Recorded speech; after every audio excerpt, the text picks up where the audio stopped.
Let's go back to some of the stuff. I did have that video you wanted to show about Australia's poor air quality and the tennis person, and then we can just kind of go into some of the climate change stuff that we prepared for everybody today. Although I feel a little bit like smoking a cigarette and laying back and just relaxing after the Jocelyn appearance, because it's like the climax of the show.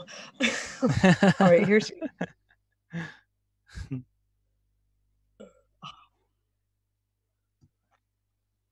Okay, so here's the.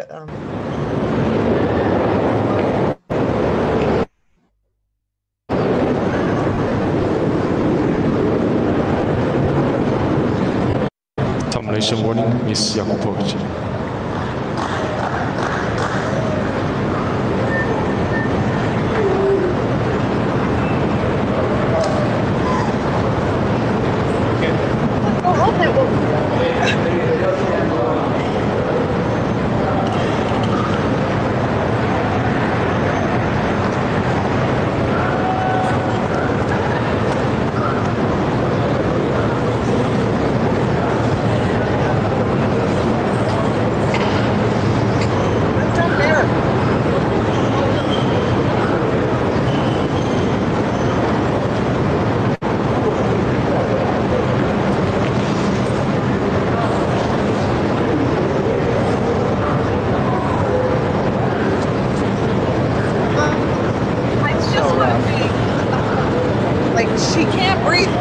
Oxygen. How do they not have that right on the side, knowing what's going on? Yeah, someone explain this to me.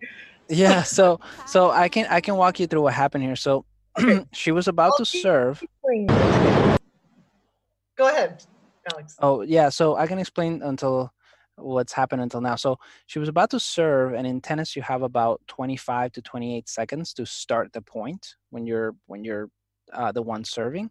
And so you can hear the umpire say time violation because she took longer than 25 seconds to start because she was struggling. And then she went to the side and then she kneeled down. The umpire came over, and what happens then is that they're trying to decide if they call a trainer or like what they usually have a medical like person nearby that comes over, but it's usually for like injuries like, cramps and pull something, or you hurt yourself, sprain ankle or something in the middle of the match. Not for I can't breathe because the air quality is so bad because of climate change. Because of but how, Alex, did they not think about that? I mean, how fucking stupid is everyone? I'm sorry. Sorry. I mean, they might have. I mean, they might have for this year, but it's not a common thing, that happens. And so I know. Yeah, so that's what I'm trying to. This is some of the things we were talking about yesterday. We're like, how is it? I mean, I went looking for like a new place to live, and the people were like, "Yeah, 6 feet of water in here during the storm, and it's 8 years ago, but it's fine now." No, I'm not going to move my kid and my cat and my stuff in here if Yeah. But no one else is asking those questions, and I mean, people really need to like wake up and see that. I mean, this is a sports star. She is in top physical condition. Yeah, this is like an athlete, like the best lungs you could probably have. How did they not think that this might be a problem? Yeah. Because money. Because they're not going to cancel something for the health of the athletes because they already spent all the money getting the TV people there and everybody flew in. Advertisers. I mean, I can't imagine how many millions would be lost, if they do it. So they're going to try everything possible to keep the show going. But this is still the qualifiers. So this is not televised. It's not, the real tournament starts on Monday. These are sort of like the lower ranked players trying to get into the Australian Open. I think once the actual tournament starts, it's going to be really interesting because I heard some players talk about proposing canceling the entire Grand Slam, which would be a first in the history of tennis that a Grand Slam gets canceled because of environmental issues due to climate change. I feel like that would be a very monumental thing.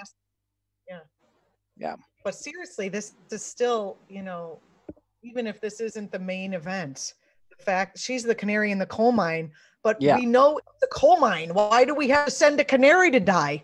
It just seems Right. like they're not prepared, and they're not thinking that this could happen. How? I don't understand. Where's her coach? You know, people need to start thinking about climate change, what's happening around them all the time. This is not normal. Even today, I usually walk back when I go pick up my daughter, I walk back through the park because it's a city, and anytime I can get some greenery in my life, I try to do it. But I'm not doing that today because high gale force wind, because it's going from 50 to 20. So, that's crazy. It's not normal. So we have to just remember, we can't just go on. They risked her life. She could sue. They can't just go on pretending like it's normal. Everyone knows the air quality is terrible there. Yeah, and what's scary is how fast these things change, right? So like, a lot of people in Australia just thought, oh, it's fine, and then suddenly it's really, really not. And it's the same thing with floods and all of these storms and stuff. People think, oh, I'm safe. The danger is happening elsewhere until it's suddenly not. And then what do? And then if it continues to happen every year, it becomes a seasonal thing, then our entire infrastructure just gets thrown out the window. I think it's, we're going to see more and more of these types of events. And climate change is affecting capitalism. Like sports is part of the capitalism, or major sports. So I think it's interesting to just put a pin in the fact that these things are happening. Yeah. I do think it's time for people to Australia's been on fire for a while now. Yeah. It's not just like, oh, something popped up last week. This has been, this is serious. Shall we watch? We have in the chat, we have a Altair.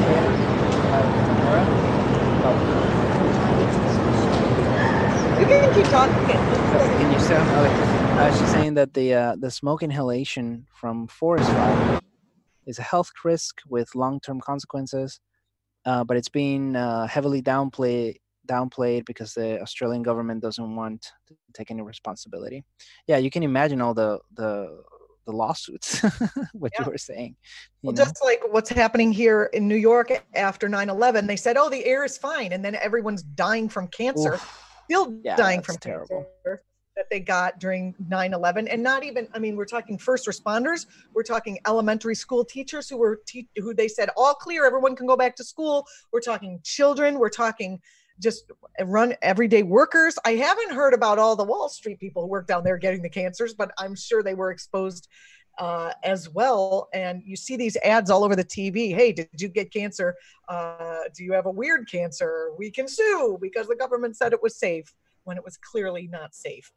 Thank you, Christine Todd Whitman, head of the EPA, barely testing the air. And now you can see in the video, she's getting taken off. Right? It's over, right, Alex? She doesn't go back? No, she just retires, and then it's like she automatically loses the match, which is crazy because if you see at the bottom the score, like it was she won the first set, and it's a really close match, so she definitely had a chance. She should be able to, I don't know, maybe she won't get into this particular open, but also maybe she doesn't want to die. Yeah. So let's continue our talk about climate change, because you brought a lot of great stuff, and Alana put together a really great doc for us to go through about what's happening in climate change today. Alex, what's the other thing you wanted to talk about? That 2019 was the hottest year on record. Right. So just the numbers are out, and sorry. Not only is the 2019 the hottest year on record, the decade of the 2010s was the hottest in 150 years of measurement. And so those numbers just came out. Yeah, there you go. So climate emergency, that's what I'm saying, is like we need to think about this as a climate emergency. Everything has to be considered now. Yeah. So Climate I mean, emergency and I see 29. somebody in the chat here was saying, oh, like it's a problem 500 years from now. It's going to be life threatening 500 years from now. Already, it's it air pollution already kills about 9 million people a year. So I mean, this stuff is already. I mean, all the people who have died from hurricanes and natural disasters, like all of this is already life threatening. The question is, how much worse is it going to get? Mm-hmm, mm-hmm, mm-hmm. Yeah. So great to have everyone in the chat with us. I'm really excited that you're all here. It's really so cool. 500 years, I'm talking about significant death. Also, it's not that kind of channel. They don't take call-ins. Okay. Awesome. I mean, Joshy 99. So, yeah, some of the interesting thing about all this is how fast all of the projections change. Um, I follow this one subreddit on Reddit called Collapse, and the running joke in that subreddit is that the phrase in all the scientific studies that comes up over and over is faster than expected. So in all the scientific studies, they'll say like, oh my God, the melting in the Arctic, is happening 5 times faster than expected. The warming of the seas and the oceans is happening way faster than expected. Things that were supposed to happen by 2085 are happening today. Things that were supposed to happen in 100 years from now are already starting to happen. So it's hard to get a full grasp on how bad all these things are. And I mean, if you take even just one country like India, for example, like a lot of cities in India are this past year struggle with water and drought, and it's only going to get worse where you have major cities that completely run out of water. And India is like a fourth or a fifth of the world's population. So that's already 25% of the world. So Schuler says Canadian forests are burning more often on a regular basis. Australia's on fire. American friends are complaining about the heat in the winter, yep.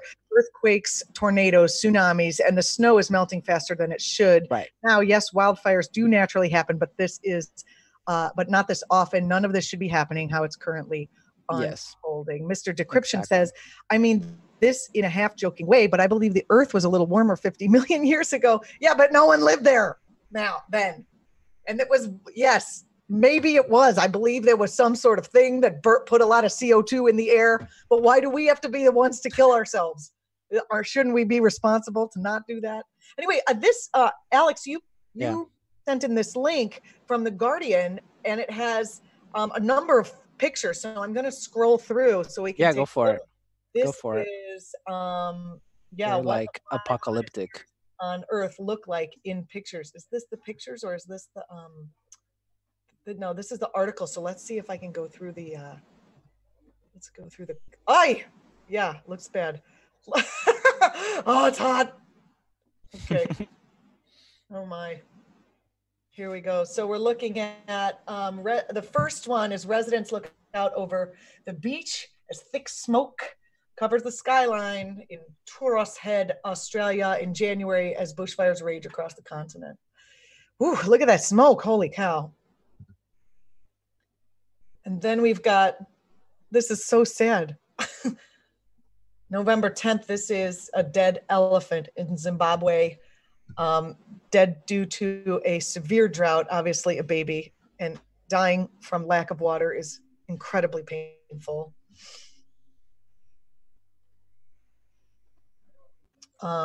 This photo is people walk around their destroyed houses in the water in Beira, am I saying this improperly? Probably. In Mozambique in March 2019 after the cyclone destroyed most parts of the city. I mean, imagine a cyclone where you're living in this kind of condition in the first place. Mozambique being one of the poorest places on Earth. And that's the worst part about all of this is that usually the people that have the least economic resources are going to bear the brunt of what we've done, which is just burn all this carbon so we can have these modern lifestyles, but really just in Western developed countries, right? Yes. So it's crazy. I mean, and they wouldn't have been so poor if the Portuguese hadn't, come in and colonized them in the first place. So that's a whole nother story. Yeah, exactly. Oh, I've seen this picture. Yeah, I've seen that one too. Meltwater. Yeah. This is June. Unusual rapid melting as temperatures soared above normal levels in Greenland. And this is a forest fire from central Sweden. Sweden, yeah. Oh, a street lamp seen on the flooded banks of the Seine in Paris, France, after days of almost nonstop rain caused flooding last year in January. Yikes! Look at that! Holy cow! Oh yeah, here we go. Hurricane Irma and Tropical Storm Jose in the Atlantic Ocean. Wow! Look how scary that is. 1, 2, 3 storms. Yikes. Yeah, and the crazy thing is, like, a hurricane like Katrina, if you want to scroll back up to that, was smaller than any of the hurricanes that you see on screen. Like, just in terms of aerial size, just in this view. So more water, the combination of water warming in a way that hadn't been before, like, it just makes these hurricanes these massive beasts.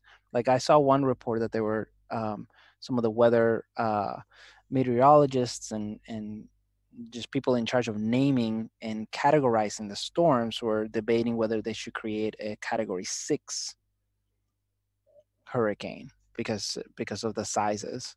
Right. Irma Maldonado stands with Sussery, her parrot, and her dog of her home after it was destroyed by Hurricane Maria as it passed through Puerto Rico. By the way, they are having earthquake after earthquake after earthquake down there. 4s and 5s the last I checked. I mean, like 3 or 4 in a day. So that's, who knows what's going on. I mean, it's a wicked downer. People walk down a flooded street as they evacuate. Oops, sorry. Captain Morgan has to sell us some liquor. Although I have to say, this is a well-placed ad. Sometimes on the internet, you have ads for things that, you're like, why would I need a back break? But liquor. That's fantastic. Liquor ads being run during a rundown of climate catastrophe is finally very well placed. Captain Morgan, your climate change coping mechanism. He's a pirate. He could help you get out of your house, and yeah. He's perfect. People walked on. This is from the flooding from Hurricane Harvey. People walking down the street and boats there. This is Somalia. This is the extreme drought of 2017. Extreme drought, yeah. So up here you've got this, and down here you've got that. It's exactly what Al Gore was talking about, and we haven't done shit since he said something. Exactly. Where is Al Gore these days? Has anyone heard from him? Is he out there still doing climate change stuff, or has he just kind of passed the buck to the next generation? There are many things I won't forgive Al Gore for, including conceding the election to George W. Bush when George W. Bush did not win. Yeah. But letting go of the progressive TV network that was competing with Fox, that I used to be on as a guest on John Fugelsang's program, John Fugelsang is amazing. That was Current TV. He sold it, and he sold us all out for selling that. Why did you have to do that? Did you not have enough money? Was someone there, threatening your children? There would be a progressive network right now that he started to combat Fox News, and it would be so needed. Far more progressive than an MSNBC. Ah, God, why, Al? Why? An abandoned life. Get him on the show. Sourcing support says, just get a good real estate agent who has contacts with Aquaman. Yes, good one. This is so I don't want to spend too much time on this because it's very depressing, and you could just look out your own window if you want to see what's happening in climate change.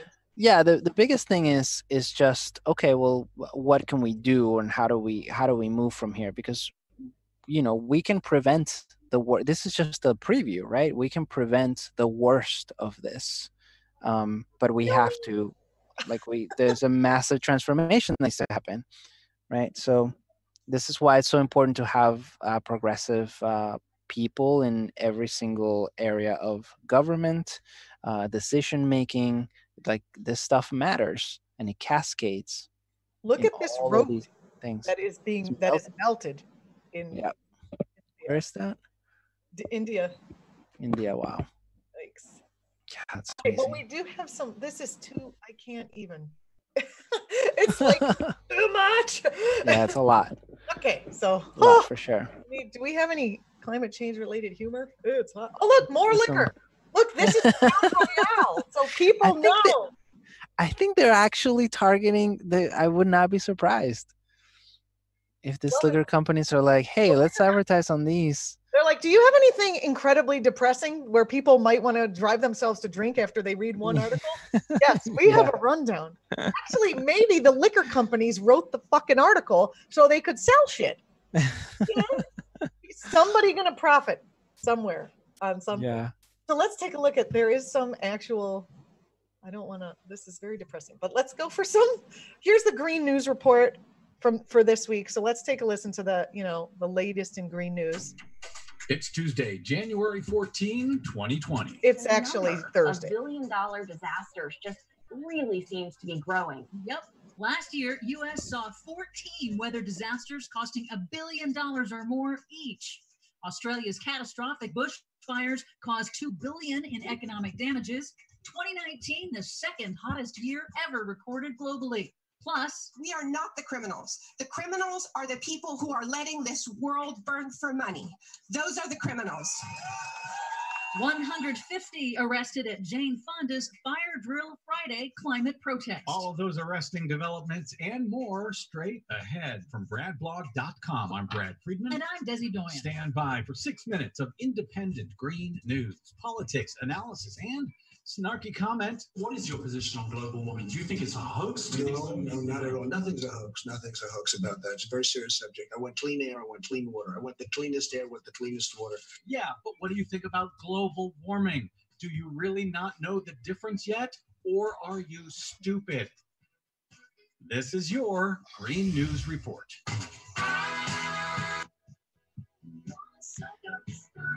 That was an interesting shift, though. I was surprised to hear Trump. Wait, it's not done. Oh, sorry. Yes, Democratic Senator Cory Booker of New Jersey suspended his bid for the 2020 Democratic presidential nomination on Monday. The League of Conservation Voters praised Senator Booker for, quote, bringing environmental justice issues to a national audience. Booker's climate policy proposals focused comprehensively on ensuring justice for frontline minority communities that suffer the brunt of both industrial pollution and climate change disasters. So this is above and beyond climate change itself. Tom Steyer is still in the race. He's still fighting against climate change. As all of them are. But this is about climate justice, something quite different. Exactly. The poorest communities, the Black and brown communities, are the ones that suffer first and worst from industrial pollution and extreme weather events. Another reason to be sad Cory Booker is gone. Meanwhile, 2019 was the second hottest year on record since record keeping began in the 1880s. That's according to the European Union's Copernicus Climate Change Service. 2019 capped off the planet's hottest 5 years on record and its hottest 10-year period ever recorded. All of it due to man-made climate change. In Australia's ongoing record bushfire crisis, 2 massive bushfires straddling the border between Victoria and New South Wales merged over the weekend to create a mega fire measuring 1.5 million acres, larger than the state of Delaware. And that's just one fire. Driven by record-shattering heat and record drought, Australia's fires are now so huge they are creating their own weather, including thunderstorms. The bushfires are releasing millions of tons of CO2 and pollution into the atmosphere. Wildlife experts now estimate that bushfires in the southeast alone have killed more than 1 billion animals. This is horrific, these fires in Australia. How long does wildfire season go down there? It's going to go for several more months. Australia's economic damages from the 2019 fire season so far have already topped $2 billion and counting, and the season has not even peaked yet. Climate disasters are also costly here in the United States. Last year, the U.S. experienced 14 extreme weather and climate disasters that exceeded $1 billion or more in losses. That's from multiple events like the record Midwest floods, Hurricanes Dorian and Imelda. That's all according to NOAA's annual extreme weather report out on Monday. Overall, extreme weather and climate disasters in 2019 cost the U.S. nearly $150 billion.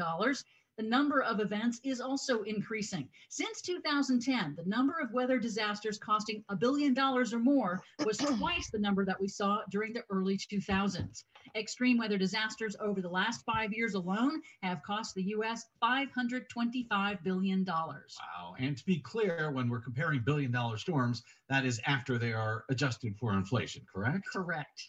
Finally, 150 people were arrested, including veteran actors Jane Fonda and Martin Sheen, on Capitol Hill on Friday during Fonda's final weekly climate demonstration in D.C., known as Fire Drill Fridays, demanding political action on climate change. It's part of a new national campaign launched by environmental groups called the Stop the Money Pipeline to pressure banks, investment firms, and insurance companies to stop financing the fossil fuel industry and the climate crisis.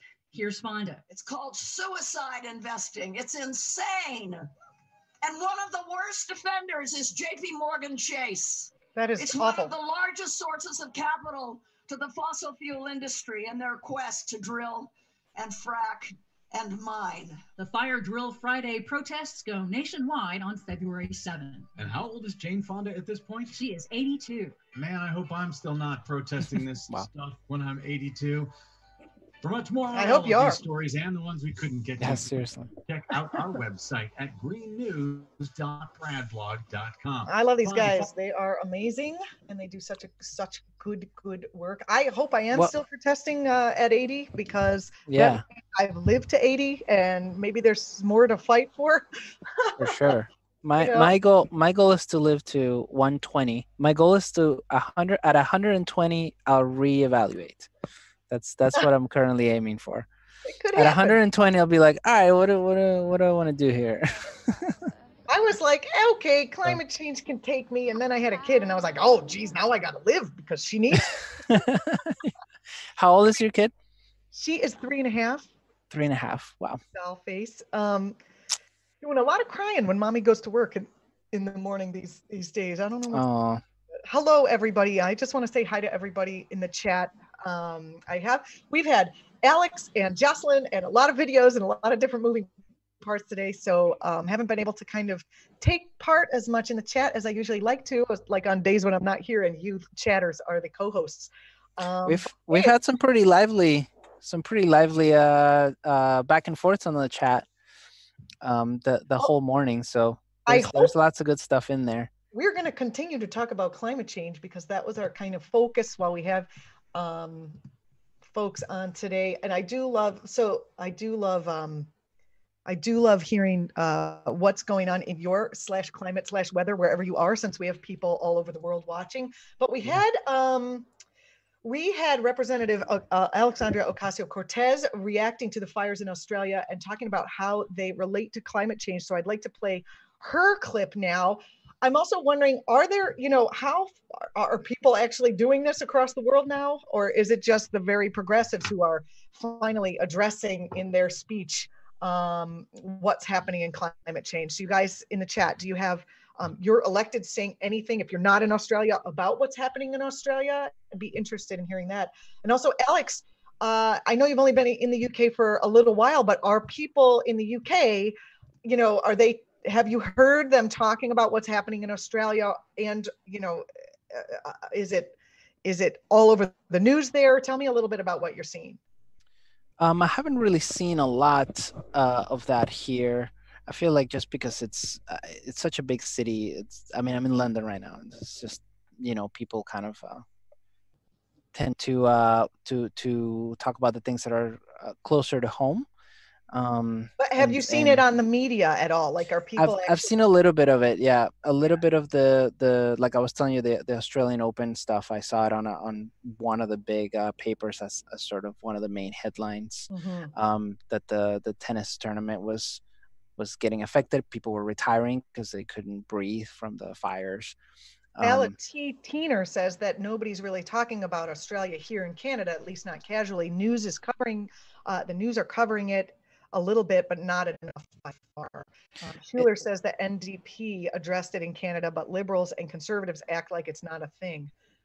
That's crazy to me. It's interesting because I've been following a lot of the climate change stuff, and since September, October, already the fires in Australia were a big deal because they were happening much earlier than they were supposed to. And so everybody, what I was reading is that they were bracing themselves to have this catastrophic sort of season, which is what they're having. And like we just heard from what you played, Julianna, that it's not even hitting the peak. So they still have a long way to go. So, I mean, it's going to be pretty insane. I was happy that it started to make international headlines. So yes, and I think what's really great is that AOC is out there talking about the climate crisis in very personal terms. She's talking about how it's causing her to have anxiety about having children, which I also have anxiety around. As I just mentioned, I only have the one, but boy, it's for sure. Yeah. Okay, so here she is. But I do think it's really important that people, electeds and people with large followings and change makers, start talking about what's going on, and in personal way. I haven't seen this video, but Alana sends it to us, so let's take a listen. Let's watch it. The situation in Australia right now. You're kind of the mother of the Green New Deal and what's going on right now. With the situation in Australia right now, what are your thoughts on with everything going on there? Oh, I mean, it's horrifying, and I think it shows just how bad things can get. Once you have our environment that gets dry enough to a point, hot enough to a point, fires that would have started even as a typical wildfire season fire now start to kind of add on to all of these compounding effects. You and Greta Thunberg, two really generally young people taking a lead. What do you guys get about it being young as the old people aren't getting right now? I mean, this is our future, because I think for us the stakes are so high. I'm going to live in a world that is fundamentally altered by climate change. So is Greta, so is every young person. If you are pretty much under the... First of all, we're seeing it now. We're living through this right now. We're experiencing it right now. But especially if you are under 50 years old, if you're under 40, 30, 20, the younger you are, the more of our lives and our futures are going to be impacted by this. And, even people my age are stressed and have anxiety about having kids, just because we want to make sure that we're bringing our kids into a healthy world, into a stable future. And we shouldn't ever have to be anxious about that. We need to be advocating for a safe future for all of us. All right, what's your message to the president? Does the president need to do something, step up here? He needs to get his act together, and he needs to stand up to the fossil fuel corporations and the fossil fuel industry. He needs to stand up to big oil, to big gas. Well, how about just get the fuck out? I think he's in their pocket. Is that bad? Interesting, because that was, TMZ. So they're not known for the hard-hitting political coverage. Yeah. Naomi Klein talked about how Trump and other authoritarian-friendly leaders are sowing doubt about the reality that is right in front of the eyes of the public, and how that has been disastrous for the fight against climate change. This should be awesome. So let's do it. This was Naomi Klein. She wrote The Shock Doctrine. We talked about her a little bit yesterday. So let me see if I can get that shared. Naomi Klein, right? Alex, of course you do. I do. Yeah, she's great. But he's not alone in that, right? And you have governments around the world who are questioning the reality of climate change. You have Scott Morrison in Australia saying, oh, these wildfires aren't bigger than usual, just as Jair Bolsonaro told us that the Amazon was barely on fire. They were making it up. So, it's all about getting people to question what's right in front of them, because I think that breeds a feeling of sort of futility about any of it, and it leads people to just kind of tune out. And that actually helps them most, right? Is people just sort of giving up and feeling that they can't believe anything and just sort of throwing their hands up in the air. Do you think there's a possibility for the climate disasters that we're seeing right now to be used to enact more of this shock doctrine? Oh, absolutely, absolutely. Anytime people are afraid, right? Anytime the world that you think you live in now looks different the next day, right? You are going to be vulnerable. You're going to be vulnerable to somebody coming along and saying, here's the solution. Here's who you should blame. It's that immigrant over there. It's those polluters over there. It's anybody but you. And I'm going to take care of you. And I'm going to take care of people like us, right? And anybody who creates a sort of us versus them dynamic and gives you permission not to have to care about all of these people around the world in need, and says, well, they deserve what they have, but you deserve to be protected. Well, how do you justify that? You need an ideology to justify that, and the only ideology that can justify that is some kind of supremacist ideology. And in North America and Europe and Australia, it's white supremacy or Christian supremacy or both. In India, maybe it's Hindu supremacy. And we're seeing strongmen figures like Modi, like Duterte, like Trump, like Bolsonaro, using this same kind of us versus them ideology in order to justify creating these hierarchies of humanities within their countries. Governments are doing enough right now to respond to the climate crisis? We have some very powerful governments who are actively denying that there is a crisis at all, who are walking away from the previous inadequate climate change agreements that we had. But even the governments that position themselves as climate champions, like I'm Canadian, you're Canadian, I have dual citizenship, so I get to criticize both governments. But in some ways, it's more straightforward to be dealing with somebody like Trump, who says, it isn't happening, it's a hoax, than to be dealing with somebody like Trudeau, who says, I'm a climate champion, this is the most important issue in the world, but we're going to buy ourselves a $3 or $4 billion pipeline to bring one of the highest carbon forms of oil in the world and export it to Asia and triple the capacity of that pipeline. I mean, all told, this pipeline is going to cost about $13 billion by some measures, and possibly even more. Why wouldn't they invest that money in solar and wind? And so, if that's what a climate champion looks like in 2020, we're in a big trouble. And this is, after Trump was elected, I said one of the biggest problems with Trump is that everybody looks good compared to Trump, right? And he's just so lowered the bar that he has allowed, the Emmanuel Macrons of the world and the Justin Trudeaus of the world to position themselves as climate leaders while doing very, very little, not nearly enough in the face of this crisis. So what do you think is going to take to actually push governments, whether it's the United States, whether it's Canada, with or without Trump, with or without Trudeau? What do you think it's going to take for governments to actually take significant action on climate change?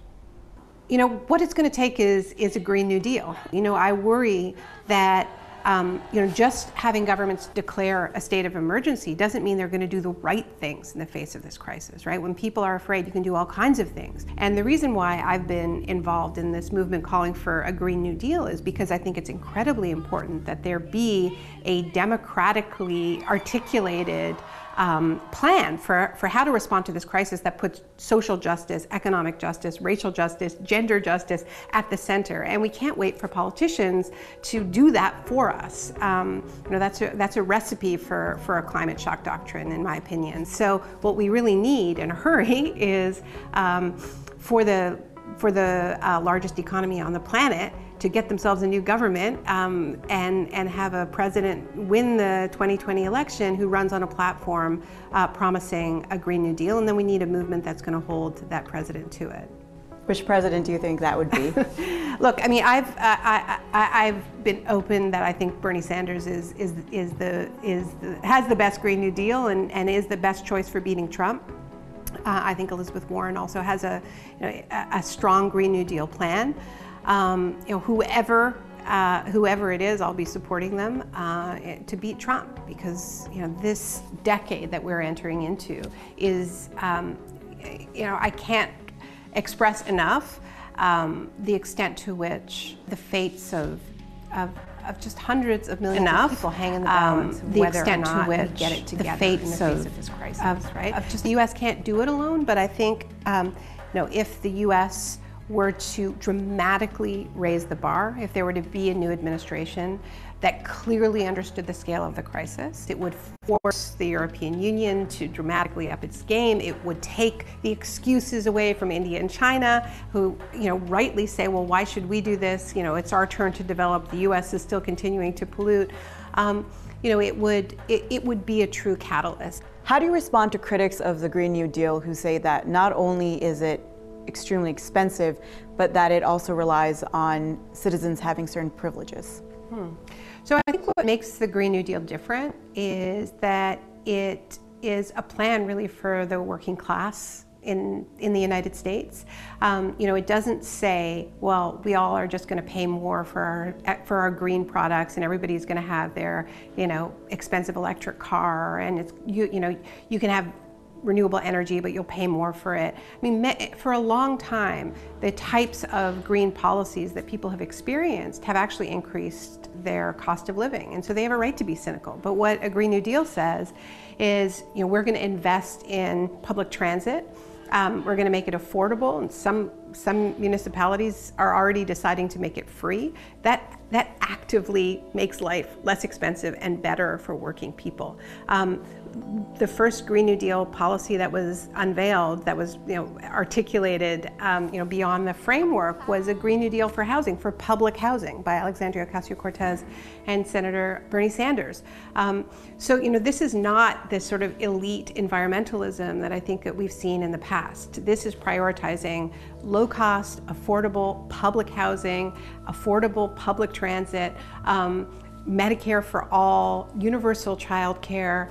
The mistake that the environmental movement has made for a very long time is that it hasn't prioritized these things. And so environmental action has, unfortunately, rightly gotten the reputation for being something that you can only care about if you don't really have anything better to care about. What a Green New Deal is about is saying we all have a right to care about both. Everybody cares about the end of the world. Everybody cares about the end of the month. And we need to design policies that don't force people to choose. Yes, thank you. Oh, I love smart people. Yeah, that's awesome. Yeah, she's so great. I noticed we were playing video about climate change and then debating abortion policy. Yeah. Yeah, I saw that. That's just what Twitch does. Twitch gonna do what Twitch gonna do. Yeah, that's great. Hey, I have a Bernie piece also. I also have another climate change animated video that I made last year. Oh yeah, get it. Yeah, this one's about solutions. I sent you the link on if you want to just queue it up. Oh, here it is. Sorry, I didn't see that one. Okay. Yeah, go for it. Play that one. Yes, let's do some solutions. This is so Alex made this video. Yeah, so I made this one for act.tv. It's a little more uplifting. I mean, it's as uplifting as it can, but it's about the solutions. So what I love you. You're an RT. Okay, here it is. Here it is. Recent climate change reports from the UN show that we're basically on an irreversible path towards the destruction of our ecosystem. The question is no longer whether we can avoid a global catastrophe, but about how to lessen the impact of our catastrophic path. With hundreds of millions of lives affected, it can be overwhelming to think about, but don't despair. Here are 5 major steps we must take within the next couple of decades to ensure the survival of human life on this planet. Step number 1, we have to change the way we talk about climate change. According to Jane Burston of the Clean Air Fund, it's more effective to talk about what is already happening instead of future projections. Concentrating on projections in the far-off future makes it seem distant and unreal. We need to bring attention to the things we can already see happening every year. More extreme droughts, heat waves, floods, hurricanes, etc. All of these lead to loss of lives and political instability at home and abroad. Making the problem personal is the best way to motivate people to take action. Step number 2, we have to hold the guilty accountable. 71% of global emissions come from just 100 companies and state-owned industries. 25 of those companies account for more than 50% of global emissions. The majority of these companies are in the fossil fuel industry. It's going to take persistent pressure on our governments to create policy making it unprofitable to dump carbon emissions into the atmosphere. A good place to start is putting a price on carbon emissions via carbon taxes or cap and trade systems. This makes the economic cost of climate change more tangible. 40 countries around the world already price carbon emissions in some form or another.